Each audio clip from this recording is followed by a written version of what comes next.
اینجا پول افتاده بود نه؟ کجاست؟ قایمش کردی؟ شما خدمتکارا کارتون همینه. تا که چشمتون به پول میفته دزدی رو شروع میکنی. نمیتونم شما رو یه لحظه تنها بذارم.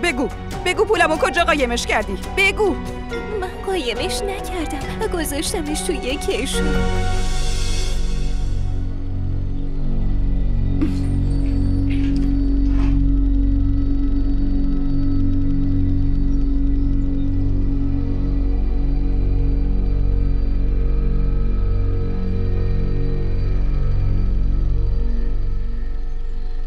چرا به پولا دست زدی؟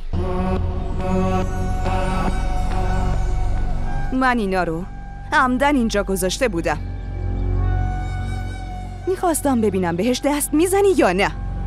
چرا بهش دست زدی؟ من گذاشتم اونجا که گم نشه. از این به بعد اگه به پولام دست زدی یا حتی به وسایل خونه، پس من دستتو در جا میشکنم.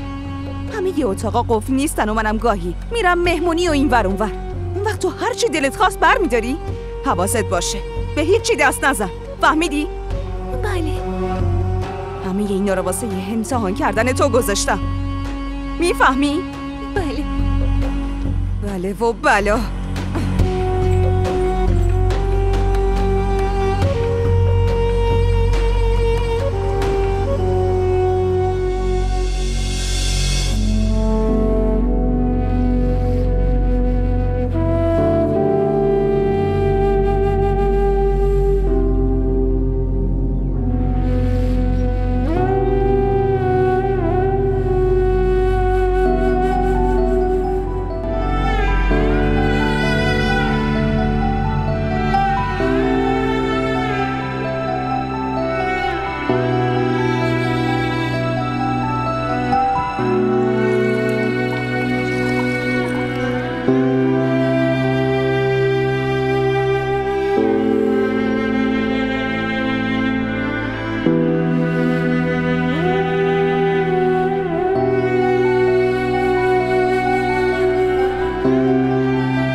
زن دیوونه.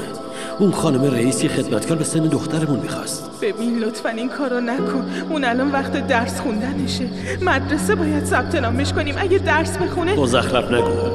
درس بخونه که چی بشه؟ همینه که گفتم.